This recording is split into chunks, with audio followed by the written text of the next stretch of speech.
지난 한 주 동안 건강하게 지내셨습니까? 여러분의 건강지킴이 TV닥터 인사이드 곽동훈입니다. 나이가 들면 주변에서 안타까운 소식들이 전해질 때가 있습니다. 누가 갑자기 쓰러졌다더라. 그리고 몇 개월이 지났는데 아직까지 걷지를 못한다더라. 이런 안타까운 소식들이 전해질 때가 있죠. 그럴 때마다 왠지 남의 일 같지가 않아서 가슴이 철렁철렁할 때가 있습니다. 여러분들이 두려워하시는 바로 그 질환, 뇌졸중에 대해서 오늘 자세히 알아봅니다.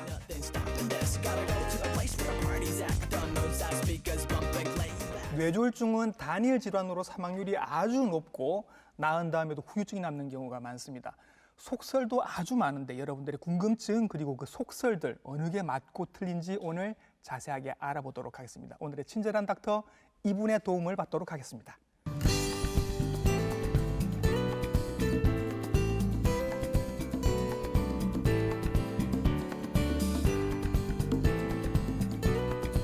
네, 스튜디오에 모셨습니다. 신경과 전문의 조한진 선생님 나와 계십니다. 선생님 안녕하십니까? 네, 안녕하십니까. 저는 부산대학교병원 신경과에서 뇌졸중을 담당하고 있는 조한진이라고 합니다. 네, 선생님 모시고 여러 가지 속설들부터 먼저 한번 풀어보도록 하겠습니다. 이런 질문들이 있습니다. 요즘 코 고시는 분들 굉장히 많으신데 코골이 자주 하면 뇌졸중 위험이 높다. OX. 정답은 O입니다. O입니까? 코골이 하면 진짜로 뇌졸중 가능성이 높아져요. 네, 올라갑니다. 보통 코골이를 하게 되면 이제 코골이와 함께 따라서 수면 무호흡증이라고 하는 증상이 그렇죠. 함께 꺽꺽 넘어가잖아요, 따라옵니다. 막. 예. 네. 그래서 보통 코골이와 수면 무호흡증이 있게 되면 뇌졸중의 발생률이 약 2배 정도 올라가는 배나. 것으로 알려져 있습니다. 예. 보통 이게 이제 생기는 이유는 크게 두 가지로 생각을 하고 있는데 예. 첫 번째는 코골이와 수면 무호흡증이 예. 뇌로 가는 산소의 농도를 떨어뜨려서 뇌의 산소 부족 현상이 발생하는 것이 직접적인 원인이라고 생각을 하고 있고 예.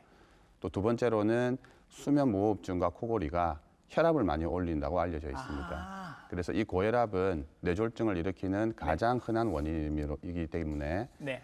뇌졸중의 위험성이 올라가는 것으로 돼 있어서 예. 수면 무호흡증과 코골이가 있는 경우에는 네. 반드시 전문 진료를 받아보시는 것이 좋겠습니다. 자, 두 번째 질문 여쭤볼게요. 뇌졸중이 발생하는 시간 얘기입니다. 뇌졸중은 새벽에 발생할 확률이 높다. OX. 정답은 X입니다. 새벽이 아니에요, 선생님? 네, 보통 새벽녘이라고 생각을 하시는 게 이제 새벽 5시 아니면 6시 이 정도 시간대를 말씀을 하시는데 네. 실제로 뇌졸중이 가장 많이 발생하는 시간은 오전 8시 경으로 조사가 되어 있습니다. 일어난 다음이군요, 오히려. 1시간 내지 2시간 정도 지난 다음인데 어. 오전 8시경에 가장 높은 발생 비율을 보였다가 예. 이제 시간이 가면 갈수록 점점 떨어지는 그런 경향을 보이고 있습니다. 왜 그럴까요? 왜 오전에 그렇게 높아지는 걸까요? 일어난 다음에? 가장 설득력 있는 그런 설명은 일단 혈압과 관련이 있다라고 네. 하는 것입니다. 예, 이것도 혈압이네요. 예, 보통 아침에 자고 일어났을 때 혈압이 가장 낮을 거라고 생각하시는 분들이 되게 많은데 예. 실제로는 아침에 눈을 뜨자마자 혈압은 오르기 시작해서 그때가 제일 높아요. 그렇죠? 예, 몇 시간 동안 혈압은 높은 상태를 유지를 하다가 점점 떨어지는 경향을 보입니다. 예. 그래서 그 높아진 혈압이 예. 뇌졸중을 많이 발생시킨다 그렇게 생각을 하고 있습니다. 그래서 보통 아침에 주무시고 나서 일어난 다음에 아침 운동, 특히 이제 추운 겨울철에 아침 운동을 가시는 분들이 되게 많은데 별로 좋지 않은 그런 시간대라고 생각을 하시면 되겠습니다. 실제로 고혈압이 있으신 분들, 그다음에 뇌졸중이 생길 만한 위험 인자를 갖고 계시는 분들은 아침에 특히 겨울에 아침에 일찍 일어나서 운동 나가시는 건 오히려 위험할 수도 있다. 왜냐하면 맞습니다. 그때 혈압이 높아지기 때문에. 네네. 자, 계속 지금 고혈압 얘기가 나오고 있습니다, 선생님. 그러면 이제 반대 얘기도 한번 제가 여쭤볼게요. 어떤 분들은 이 얘기도 하십니다. 세 번째 질문입니다. 저혈압이 정상 혈압보다 뇌졸중 위험이 더 높다. 저혈압이 더 위험하다. OX. 정답은 X입니다. 이건 X입니다. 네. 보통 우리가 고혈압이라고 하면 이제 140에 90을 네. 넘어서는 경우를 고혈압이라고 정의를 하고 있고 예. 저혈압이라고 하면 90에 60보다 아래쪽에 예. 혈압이 되면 저혈압이라고 얘기를 합니다. 뇌졸중하고 혈압의 관련성을 보면 네. 이제 우리가 흔히 정상 혈압이라고 얘기를 하는 120에 80을 기준으로 잡았을 때 예. 이제 그때부터 위로 올라가면 올라갈수록 뇌졸중의 발생률은 올라갑니다. 그렇죠. 예, 비례해서 올라가는 경향을 예. 보이는데 그러면 120부터 아래쪽으로 저혈압 쪽으로 내려가면 네. 뇌졸중의 확률이 올라가느냐 하면 그렇지 않고 예. 정상 혈압과 비슷한 상태로 유지가 되는 것을 알 수 있습니다. 예. 그래서 저혈압이 뇌졸중의 원인이라고 걱정을 하시는 분들이 많지만 실제로는 그렇지 않고요. 예. 다만 한 가지 꼭 아셔야 될 것은 뇌졸중을 한번 알았던 적이 있는 분들, 예. 그리고 병원에서 검사를 해봤더니 뇌혈관이 많이 좁아져 있다. 이렇게 진단을 받은 분들은 네. 혈압이 낮아지게 되면 예. 문제가 생길 수 있으니까 주의를 하시는 것이 좋겠습니다. 예. 이번에 네 번째 질문 한번 여쭤보겠습니다. 또 OX 퀴즈인데요. 요 질문도 많이 하십니다. 손발 저리신 분들, 손발이 자꾸 저리저리 저리신 분들, 이거 뇌졸중의 신호다. OX. 정답은 X입니다. X입니다. 아니라고 하십니다. 네. 보통 양쪽 손이 저리다 또는 양쪽 발이 저리다 이렇게 말씀하시는 분들이 되게 많이 계십니다. 네. 그리고 그것 때문에 뇌졸중이 걱정이 돼서 병원에 예. 오시는 분들도 흔히 계신데 네. 실제로 양쪽 손 또는 양쪽 발이 저린 것은 뇌졸중의 조짐이나 증상과는 무관합니다. 무관합니다. 예. 네. 보통은 당뇨병으로 인한 합병증이라든지 예. 또는 손발에 생기는 어떤 혈액순환 장애라든지 그렇죠. 또는 목 디스크나 또는 예. 척추 디스크, 허리 쪽 디스크 예. 이제 이런 증상으로 인해서 저림증이 발생하는 경우가 훨씬 많고요. 네. 단 저림감이 뇌졸중하고 관련이 있는 증상이 있는 경우가 하나 있는데 하나 있는데. 예, 그 특징으로는 몸의 반을 딱 쪼갰을 때 오른쪽 팔 다리가 저리다. 왼쪽은 멀쩡한데 네. 반대로 오른쪽 팔 다리는 멀쩡한데 왼쪽 팔 다리가 저리다. 예. 이렇게 몸의 편측으로만 저림감이 발생을 하게 되면 예. 그거는 뇌졸중의 조짐일 수 있기 때문에 네. 병원에 와서 빠르게 진료를 받으시는 것이 좋겠습니다. 하지만 일반적으로 이렇게 뭐 양쪽 손이 다 저린다든지 네. 양쪽 다리가 저린다든지 이런 거는 뭐 디스크를 우리가 생각을 하든다든지 예. 아니면 당뇨 오래 앓으신 분들은 당뇨성 신경병증 때문에 오는 합병증 맞습니다. 이렇게 생각을 하시는 게 맞을 것 같고 이게 뇌졸중의 증상은 아니다라고 말씀을 해주셨습니다. 자 마지막 OX 퀴즈입니다. 뇌졸중은 두 가지가 있습니다. 뇌출혈과 뇌경색. 근데 어느 게 더 예후가 안 좋을까? 이게 어감이 있습니다. 선생님. 출혈이 좀 무섭거든요. 그래서 뇌출혈이 뇌경색보다 예후가 나쁘다. OX. 마지막 정답도 X입니다. X입니다. 예. 보통 뇌경색에 비해서 뇌출혈이 초기 증상이 심한 것은 사실입니다. 예. 중증도도 훨씬 높고 네. 그래서 단기적으로 봤을 때 뇌출혈이 훨씬 예후가 안 좋다 이렇게 볼 가능성이 분명히 있는데 네. 실제로 급성기가 지나고 이제 회복기에 접어들게 되면 예. 뇌경색과 뇌출혈의 회복되는 속도는 거의 비슷하거나 아니면 오히려 뇌출혈이 회복이 훨씬 더 잘 되는 경향이 있습니다. 의외네요, 선생님. 예. 예. 그래서 장기적인 관점에서 보았을 때는 네. 뇌경색과 뇌출혈의 장기적인 예후는 비슷할 수도 있고 예. 또는 뇌출혈이 훨씬 더 예후가 좋을 수도 있습니다. 예. 그래서 비록 뇌출혈이 발생해서 증상이 좀 심각하게 왔다 하더라도 예. 회복 속도는 상당히 빠를 수 있기 때문에 예. 실망하지 마시고 적극적인 치료를 받으시는 것이 좋겠습니다. 오히려 뇌출혈이 예후가 좋을 수도 있다라고 말씀하셨는데 이유가 네. 있습니까, 선생님? 보통 뇌경색은 이제 혈관이 막히게 막힌 돼서 거죠. 뇌가 완전히 손상을 받아버린 상태가 되고요. 아, 뇌출혈은 혈관이 터졌기 때문에 예. 피가 스며나와서 그 압박에 의해서 증상이 발생하는 경우가 더 많습니다. 그렇죠. 그래서 출혈이 흡수가 되고 나면 음. 뇌조직은 현재 보존이 되고 있는 상태이기 때문에 회복력은 조금 더 좋아질 수 있고요. 뇌경색은 이미 뇌 조직이 죽어버린 경우가 많기 때문에 회복에 제한이 있는 것들이 하나의 원인이라고 볼 수 있습니다. 그러면 오히려 걱정이 되는 게 요즘은 오히려 뇌경색이 더 많아지는 경향이 있다고 하던데 네. 뇌경색이 오히려 예후로 보면 더 나쁜 경우가 많아서 조심을 하셔야 되겠습니다. 말이 나온 김에 그러면 뇌출혈이랑 뇌경색 확실히 구별을 한번 해보죠, 선생님. 네. 보통 저한테 제가 환자분들을 만났을 때 보통 과거에 뇌졸중을 앓은 적이 있으시군요. 이렇게 얘기를 하면 네. 뇌졸중은 아니었고 네. 저는 뇌경색을 앓은 적이 있습니다. 이렇게 예. 보통 말씀들을 용어가 되게, 헷갈려서. 예, 네. 많이 하십니다. 그래서 용어의 정의가 되게 중요한데요. 예. 간단하게 말씀을 드리면 뇌경색이라고 하는 병은 뇌혈관이 막히는 병입니다. 막힌 거. 예. 그리고 뇌출혈은 잘 아시다시피 뇌혈관이 터지는 것을 터진 얘기를 거. 하고요. 네. 뇌경색과 뇌출혈을 하나로 합쳐서 네. 뇌졸중이라고 하는 용어를 사용을 합니다. 예. 그래서 만약에 제가 과거에 뇌졸중을 앓으셨군요 이렇게 물어보시게 되면 네. 그러면 뇌졸중을 앓은 적이 있는데 네. 뇌출혈은 아니었고 네. 뇌경색이었다라고 얘기를 하면 100점짜리 정답이 되겠습니다. 예, 이렇게 헷갈리실 수 있는데 이제 정리를 이렇게 해드렸습니다. 요 질문들도 많이 하십니다. 뇌졸중이 나중에 치매로 이어진다더라라는 얘기가 있습니다. 선생님, 이건 사실입니까? 네, 사실입니다. 사실입니다. 네. 보통 치매라고 하면 병명을 생각을 하시는 분들이 많은데 네. 이제 치매라고 하는 거는 병의 이름이 아니고 예. 하나의 증상의 이름입니다. 뭉뚱그려서 그냥 치매 이렇게 얘기하는 거죠. 예. 네. 그래서 보통 기억력 장애라든지 예. 뭐 언어 장애라든지 네. 이제 이런 것들을 인지 기능 장애라고 하는데 이제 이런 것들 때문에 일상생활에 문제가 생긴 상태를 보통 치매라고 얘기를 합니다. 네. 그래서 이 치매를 일으키는 원인들은 되게 다양하게 많이 있습니다. 예. 그 중에서 우리가 흔히 아시는 알츠하이머 병이라고 하는 이게 치매. 가장 흔하죠. 알츠하이머 치매. 예. 예, 이런 신경퇴행성 질환이 이제 치매의 가장 흔한 원인이 되고요. 네. 두 번째로 뇌졸중이 발생을 했을 때 네. 경우에 따라서는 인지기능 장애가 발생을 할 수 있습니다. 예. 그것을 혈관성 치매라고 부르고요. 예. 이 혈관성 치매가 치매의 두 번째로 흔한 원인이 되겠습니다. 네. 그래서 뇌졸중으로 인해서 뇌의 일부가 손상이 오게 되면 그거로 인해서 혈관성 치매가 실제로 올 수도 있다. 그러니까 뇌졸중 이꼴 나중에 치매로 가는 건 사실이다. 그 말씀이신 거죠. 지금. 예, 맞습니다.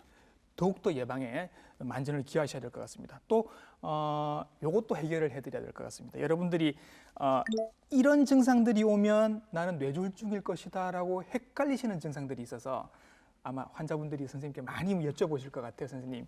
한 5가지 정도가 있는데 요거 하나하나 좀 설명을 해주시죠, 선생님. 네, 일단 두통에 대해서 먼저 말씀을 드리면 두통이요? 예. 그냥 가끔씩 머리가 띵하게 아프다든지 예. 또는 뒷목이 땡긴다든지 예. 또는 뒤통수가 뻐근하다든지 예. 또는 가끔씩은 목 뒤쪽이 찌릿찌릿하거나 네. 또는 쿡쿡 쑤시는 느낌 예. 이제 이런 증상들을 많이 얘기를 하시는데 네. 이런 증상들은 뇌졸중의 증상하고는 별로 관련이 없기 때문에 오해는 하지 않으시는 게 좋겠습니다. 이 증상에서 지금 포인트는 그거죠. 가끔씩. 네, 가끔씩일 리가 없습니다. 그죠? 네, 네. 갑자기 와야 되는 그 두통이 위험한 두통인 거지. 맞습니다. 가끔씩 아픈 거는 그냥 일반적인 두통으로 생각을 하시면 된다는 얘기죠. 네, 네. 자, 또 어떤 증상이 있나요? 또 한 가지는 이제 어지럼증인데요. 어지럼증. 보통 우리가 앉았다 일어설 때 약간 어질어질한 느낌을 받거나 핑 돌죠. 예, 네. 그런 느낌을 느꼈을 때 예. 이것이 뇌졸중이 오는 조짐은 아닌가라고 생각을 하시는데 예.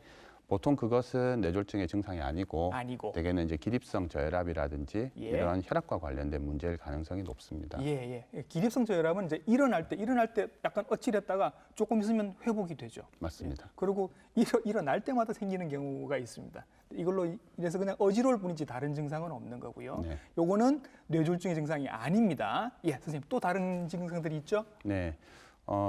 눈꺼풀이라든지 네. 또는 눈 아래쪽 네. 이런 부분이 이제 근육이 실룩실룩 떨리거나 예. 또는 파르르 떨려서 병원에 네. 오신 분들이 생각보다 정말 많이 많아요. 계십니다. 예. 네. 이 증상도 뇌졸중하고는 크게 관련이 없는 증상입니다. 눈이 파르르 떨리는 거. 그럼 이거는 왜 그렇죠?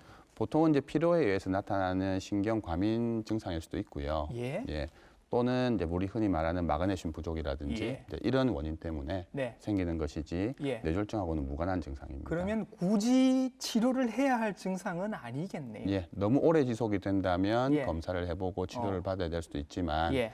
단기간 생겼다가 사라지는 증상은 별로 예. 신경을 안 쓰셔도 되겠습니다. 자, 눈 떨림도 해결이 됐습니다. 뇌졸중 증상이 아닙니다. 선생님, 그러면 손 떨리는 건 어떻습니까? 손 떨리는 거. 예, 손떨림증도 뇌졸중의 증상으로 보기는 어렵습니다. 이것도 아니에요. 네.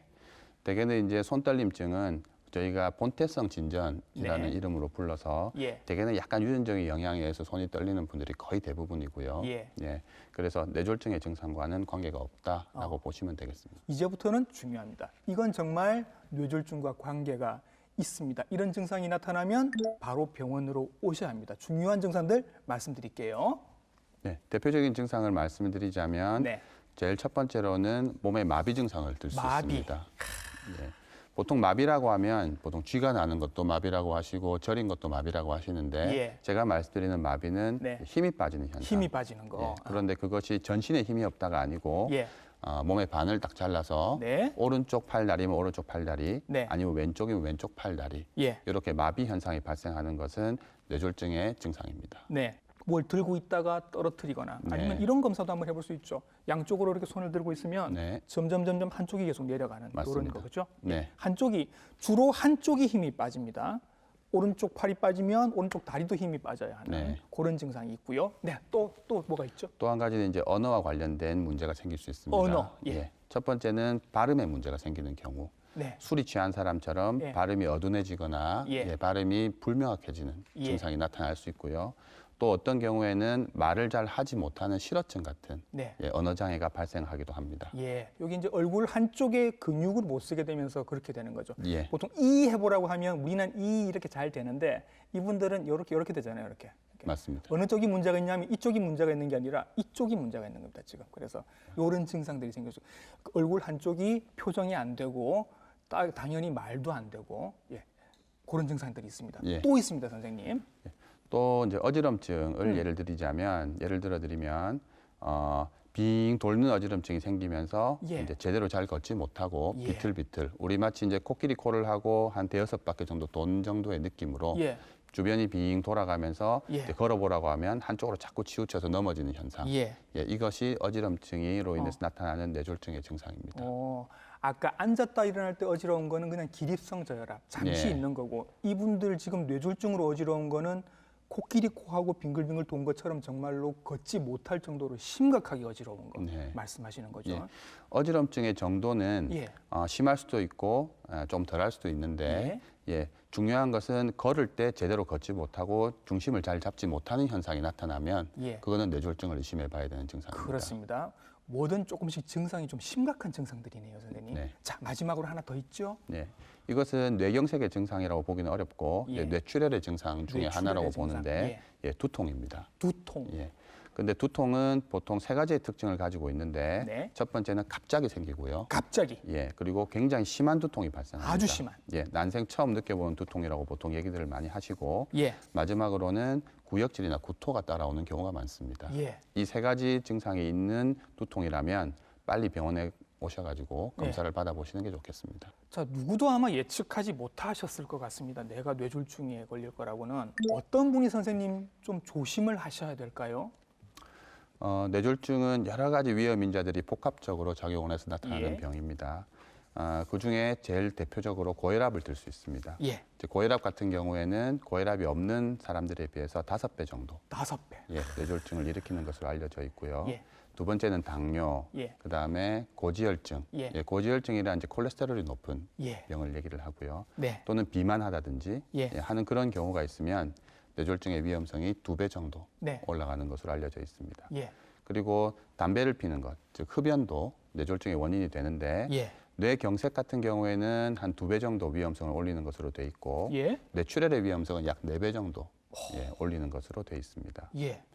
그리고 특정 심장병도 뇌경색의 원인이 되는데 그 중에서도 심장이 규칙적으로 뛰지 않는 부정맥이라고 하는 게 있으면은 예.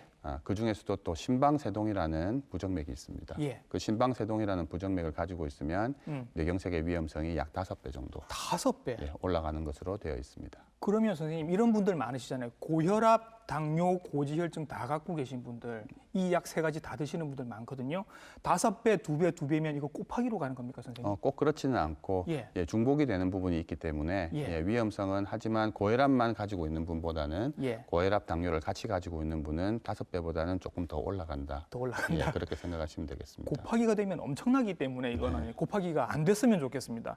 고혈압, 당뇨, 고지혈, 비만, 흡연 요것들은 다 사실 공통점이 있는데 뭐냐면 혈관을 장기적으로 망치는 병들이죠. 맞습니다. 그 결과로 이제 뇌졸중이 온다라는 얘기인 것 같습니다. 그런데 마지막에 말씀하신 심방세동 요게 5배나 높아진다라고 말씀하셨습니다. 네. 심방세동은 뇌졸중과 선생님 어떤 관계가 있나요? 보통 심방세동은 이제 그 심장이 규칙적으로 뛰지 않게 만드는 부정맥 중에 하나인데요. 심장이 규칙적으로 뛰지 않기 때문에 심장 안에 혈액이 많이 뭉쳐져서 혈전이 잘 생기게 됩니다. 혈전이 잘 생긴다. 그것이 이제 뇌로 이동을 해서 뇌혈관을 막아버리는 현상을 만들게 되고 그래서 평소에도 본인의 맥박을 손목에 잡아보시고 맥박이 규칙적으로 뛰지 않는다라고 하게 되면 반드시 심전도 검사를 해봐서 심방세동인지 여부를 확인을 하시는 것이 좋겠습니다. 그래서 선생님이 계시는 이제 뇌졸중 센터에도 뇌졸중 환자가 오시면 반드시 심장 검사를 하시는 걸로 제가 알고 있는데 그 이유가 바로 이 이유인 건 거죠. 심장 검사는 거의 필수적이라고 생각하시면 필수적으로 되겠습니다. 다 하게 됩니다. 그러니까 심장에서 부정맥이 있어서 거기서 혈전이 생기면 이게 머리 쪽을 막으면 뇌경색이 되는 것이고 심장 혈관을 막으면 심근경색이 되는 거고 그렇습니다. 굉장히 위험할 수 있으니까. 이분들은 또 약을 드셔야 되는 거고 약도 거의 뭐 평생 드시는 걸로 제가 알고 있는데 일반적인 뇌졸중 환자분이 드시는 약하고 다른 이제 항응고제라고 부르는 약을 드셔야 됩니다. 자, 이렇게 위험 인자를 갖고 계시는 분들은 이제 내가 언제든은 아닌데 다른 사람에 비해서 뇌졸중이 생길 가능성이 많다라고 좀 유념하시면서 생활을 쭉 하시다가 뭔가가 딱 오면 아까 말씀드린 그런 증상들이 딱 오면 이제 빨리 응급실로 가셔야 되는데 이게 이제 뇌졸중 얘기하면 일단 골든타임 얘기가 나옵니다, 선생님. 이 골든타임 얘기 좀 해주시죠. 네, 골든타임이라고 하는 것은 약간 예. 어려운 개념인데요. 뇌경색에 적용이 되는 개념입니다. 네. 예. 뇌 혈관이 일단 막히게 되면 네. 뇌조직은 손상을 받게 되는데 그 손상받는 뇌조직을 가만히 살펴보면 살아서 돌아오지 않는 부분, 네. 이렇게 완전히 죽어버린 뇌조직이 있는데 예. 그것을 경색부라고 부르고요. 예. 손상은 받았지만 피가 다시 가게 되면 네. 살아 돌아오는 조직이 있습니다. 예. 그것을 반음영부라고 부릅니다. 예. 시간이 가게 되면 결국 경색부는 점점 넓어져서 야. 예, 반음영부가 경색부로 다 바뀌어버리게 되는데 예. 골든타임이라고 하는 것은 반음영부가 아직 살아있어서 예, 혈관을 열어주면 뇌조직이 다시 돌아올 수 있는 시간, 예. 이것을 골든타임이라고 부르게 되니다. 예. 되살릴 수 있는 시간이 있다. 예. 이 시간을 보통 우리가 뭐 3시간 정도 얘기를 했었는데 요즘 조금 달라진 것 같더라고요, 선생님. 네. 골든타임과 관련해서는 예. 2가지 정도 시간을 조금 기억해 주시면 좋을 것 같은데요. 예. 일단 첫 번째는 4시간 반입니다. 4시간 반. 예. 두 번째는 24시간입니다. 24시간. 네. 둘 다 혈관을 다시 열 수 있는 시간대, 즉 골든타임 이내이기는 한데 예. 예, 4시간 반과 24시간의 차이는 4시간 반 이내에 온 환자들은 예. 특별한 금기 사항이 없으면 다 뇌를 여는 시술을 할 수 있습니다. 아하. 하지만 4시간 반이 넘겨서 24시간 사이에 오신 분들은 네. 모든 환자들이 다 할 수는 없고 예. 저희가 정한 기준에 따라 이제 선별을 해서 예. 치료에 효과가 있을 분들만 치료를 선택적으로 받을 수 있습니다. 예. 가급적 빨리 오시면 빨리 오실수록 후유증도 적고 경과가 좋다. 이 말씀을 드리는 겁니다. 그러니까 네. 골든타임 그전에는 3시간 뭐 이렇게 얘기했던 것 같은데 이제 기술이 좋아지면서 점점 더 늘어난 것 같습니다. 네. 가급적 빨리 오시는 게 좋겠습니다. 자, 실제로 뇌졸중, 그러니까 뇌경색과 뇌출혈이 있으면 사진이 CT를 찍기도 하고 MRI를 찍기도 하는데 조금 다르게 나타날 수 있습니다. 선생님, 이 사진을 보시면서 설명을 좀 해주실까요? 네, 보통 CT로는 뇌출혈을 진단을 할 수 있습니다. 예. 보통 CT 사진을 보시게 되면 예. 이 왼쪽에 있는 CT 사진 중에서 오른쪽 부분에 하얀 부분이 보이는데 네. 그 하얀 부분이 바로 출혈, 예, 피가 터져 나온 흔적이라고 하얀 부분. 생각하시면 네, 되겠습니다. 네, 네. 그리고 초기 뇌경색이 발생했을 경우에는 CT에서는 보이지 않습니다. 예. 그래서 MRI 검사가 필요한데 예. 예, 보시는 오른쪽 그림 중에서 역시 오른쪽에 하얗게 보이는 부분이 보입니다. 예. 이 MRI에서 하얗게 보이는 이 부분이 뇌경색이 온 부분이라고 생각하시면 되겠습니다. 이런 분들도 선생님 계십니다. 왜 요즘 건강검진 같은 거 받으시면 이제 그 경동맥 초음파 검사를 받으시는 분들 계시거든요.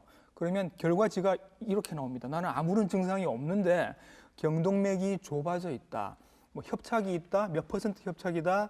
석회화가 있다. 이런 얘기를 들으신 거예요. 그리고 선생님을 찾아오신단 말이죠. 뭐라고 설명해 주십니까, 그러면?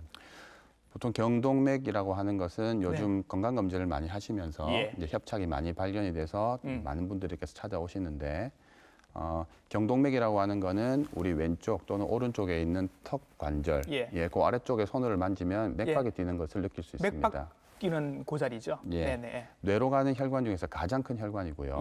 예. 그래서 이 부위에 우리 보통 기름 덩어리가 앉는다든지 예. 또는 석회질 같은 게 앉게 되면 예. 그 혈관이 좁아지게 되는데 사실상 동맥경화인 거잖아요. 예, 그죠? 저희가 네. 죽상판이라고 부릅니다. 네, 네, 네. 이 죽상판으로 인해서 혈관이 좁아지는 것을 경동맥 협착증이라고 부릅니다. 예. 이 경동맥 협착증은 많은 경우에서 발생하기도 하지만 예. 이것이 뇌경색의 원인이 되기도 하고 네. 또 경동맥 협착증으로 뇌경색이 왔을 때에는 굉장히 심각한 뇌경색이 오기 때문에 예. 반드시 치료가 필요하겠습니다. 예. 그럼 그렇게 해서 뭐 예를 들어서 한 50% 정도가 이미 좁아졌다라고 하면 뭔가를 해야 할 것 같은데 선생님 뭔가를 할 수 있나요? 네. 좁아진 정도에 따라서 치료의 방법이 달라지게 됩니다. 네. 보통 이제 병원에서 저희들한테 찾아오시는 분들, 건강검진에서 발견되신 분들은 대개 한 20-30% 정도, 네. 예, 그 정도 협착 단계에서 발견돼서 오시는 분들이 거의 대부분이고요. 예. 이제 그런 분들 같은 경우에는 더 심해지지 않게끔 약물 치료를 하시면 됩니다. 그런데 이제 그 정도를 넘어서서 네. 약 70%에서 80% 정도까지 좁아지신 분들, 예. 이제 그 분들은 조금 특수한 치료가 필요하고요.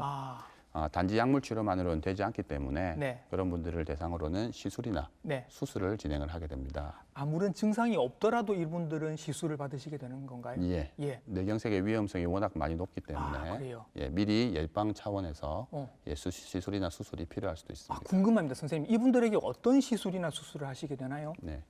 시술이라고 하는 것은 이제 스텐트 삽입술이라고 네. 부르는 시술을 하게 되는데 예. 이제 혈관의 좁아진 부분에 접근을 해서 네. 그 부위를 확장을 시킵니다. 예. 그렇게 확장을 시킨 다음에 그 사이에 스텐트라고 하는 금속 망을 집어넣어서 네. 혈관이 다시 쪼그라들지 않게끔 만든 다음에 네. 마무리 짓는 시술을 스텐트 삽입술이라고 합니다. 네. 수술은 저희가 경동맥 내막 절제술이라고 하는 수술을 시행을 하게 되는데 내막을 잘라낸다 뭐 이런 얘기인 것 같습니다. 예.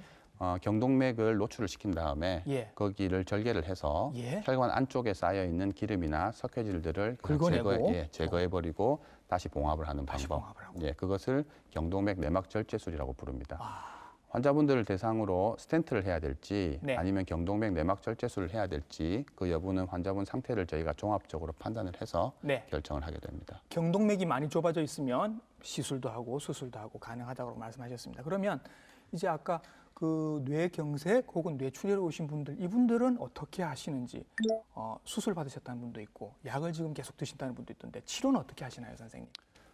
뇌경색과 뇌출혈을 네. 이게 나누어서 치료를 간단히 설명을 드리면 예. 뇌경색 같은 경우에는 크게 세 단계 치료가 시행이 됩니다. 네. 첫 번째는 이제 병원에 골든타임 이내에 오신 분들, 그렇죠. 그분들 대상으로 혈관을 열어주거나 또는 좁아진 혈관을 확장시키는 예. 치료를 하게 되고요. 또 뇌경색이라는 병은 초기에 증상이 악화가 되거나 네. 또는 재발이 되게 흔한 병입니다. 아. 그래서 증상이 악화되지 않게끔 하는 약물 치료를 예. 하게 되고요. 네. 또 그 기간이 지나고 나면 이제 재발 치료가 적용이 돼서 예. 생긴 장애를 점차 회복시키는 치료를 하게 됩니다. 이 뇌경색의 치료인 건 거죠. 예. 사실 이분들 큰 일을 지금 겪으신 분들이라 약을 굉장히 잘 드실 것 같긴 합니다. 네. 어떤 약들을 선생님 이분들 드시게 되나요? 보통은 가장 기본이 되는 약제들은 네. 혈액이 굳지 않게 만드는 예. 항혈전제라고 하는 약을 사용을 합니다. 예. 그래서 혈관이 막히지 않게끔 만들어 드리는데 예. 이런 항혈전제를 사용을 함으로 있어서 뇌경색이 예방이 되고 예. 하는 그런 효과를 노리고 약제를 사용을 하게 됩니다. 예. 두 번째는 이제 기본적으로 가지고 있는 위험인자들, 네. 고혈압이라든지 또는 당뇨라든지 이런 것들을 조절하기 위한 약제들을 일단 사용을 하게 되고요. 네. 또 잃어버린 뇌 기능을 약간 회복시키기 위해서 예. 뇌 기능 회복제 네. 또는 뇌 기능 개선제, 개선제. 라고 네. 하는 약제들을 일단 사용을 하게 되고 또 한 가지는 많은 분들께서 네. 뇌경색을 경험한 이후에 이제 우울증이 많이 찾아오게 됩니다. 맞아요. 그래서 재활 치료가 잘 원활하게 시행이 되지 않기도 하고 네.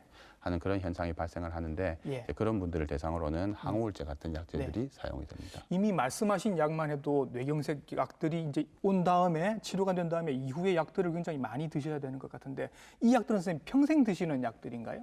예. 음. 특히 이제 항혈전제, 이제 네. 피가 굳지 않게 만드는 약은 평생 드셔야 됩니다. 네. 보통은 이제 그 약제들을 계속 어느 정도 몸에 일정 농도를 유지를 해야 예. 뇌경색이 예방이 되기 때문에 네. 약은 평생을 드셔야 되고요. 예. 오래 먹었기 때문에 이제 끊으면 되지 않나 예. 이렇게 말씀하시는 예. 분들이 되게 많지만 예. 약을 끊고 며칠이 지나면 효과가 소실돼 버리기 때문에 예. 그래서 예방 효과가 없어지니까 예. 약은 평생 드시는 것을 원칙으로 합니다. 약을 평생 드셔야 한다는 얘기는 선생님 재발 가능성도 있다는 뜻인가요? 예, 그렇습니다. 어. 뇌경색이라는 병은 항상 재발이 문제가 되는 병입니다. 예. 통상적으로 한 5년 정도를 내다봤을 때 예. 20-30% 정도 재발을 하니까 그렇군요. 비교적 재발률이 높은 병이라고 생각을 예. 하시면 되겠습니다. 예. 이런 재발을 생각을 해서라도 약을 꾸준히 드셔야 될 것 같습니다. 그죠? 네. 예. 자, 요까지가 이제 뇌경색 치료를 지금 말씀을 해 주신 거고 뇌출혈은 어떻게 선생님 치료를 하시나요? 네.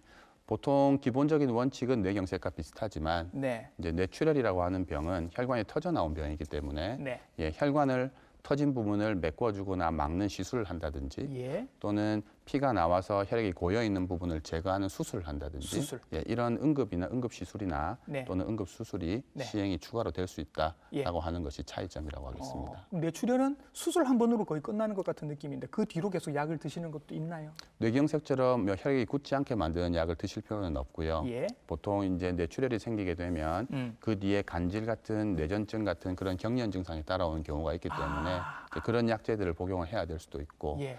또 기본적으로는 고혈압, 당뇨 같은 이런 위험 인자들을 가지고 계신 분들이 많아서 예. 이제 그런 것들을 적극적으로 조절하기 위한 약제들을 드셔야 될 예. 수도 있습니다. 뇌출혈에 대한 약은 이제는 없는 거고 기존의 네. 질환들을 계속 조절하시는 그런 약들은 계속 드시게 되겠네요. 네. 네, 이렇게 치료를 하실 거고 제가 들은 얘기는 선생님 이런 게 있습니다.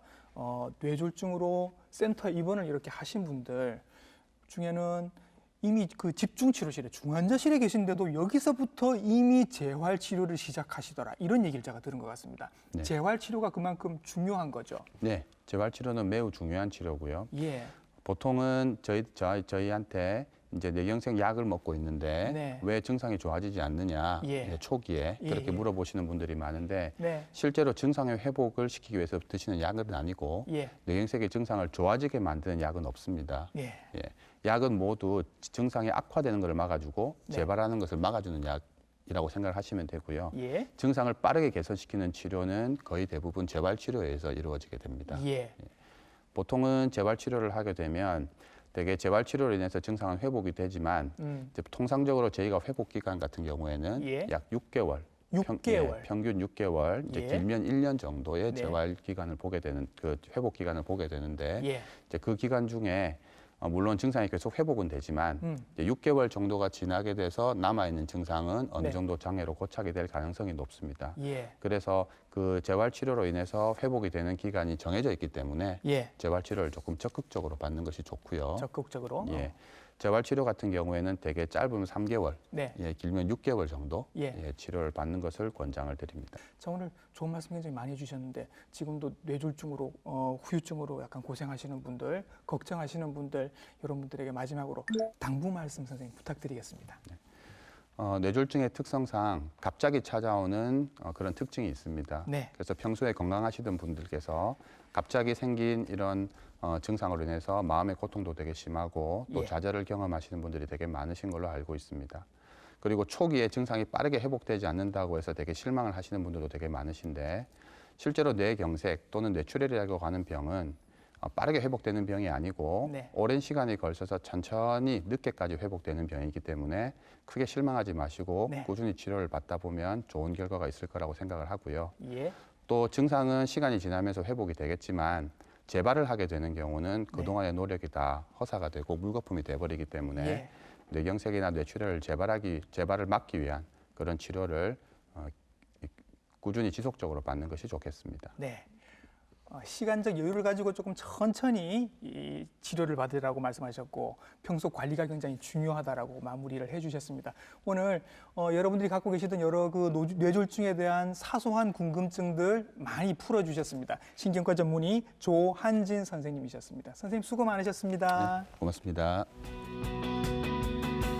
자, 봄이 되니까 또 미세먼지가 왔습니다. 아시다시피 미세먼지도 뇌졸중의 하나의 위험 요인이 될 수 있거든요. 불행 중 다행인 건 우리가 계속 마스크를 쓰고 있다는 건 참 불행 중 다행이긴 합니다만 그래도 뇌졸중에 과거력이 있으시거나 또는 심혈관 질환이 있으신 분들은 조금 더 조심을 하셔야 되겠습니다. 오늘 보신 방송 부산 MBC 홈페이지와 유튜브 채널을 통해서 다시 보실 수 있습니다. TV닥터 인사이드 다음 주에 인사드리겠습니다. 감사합니다.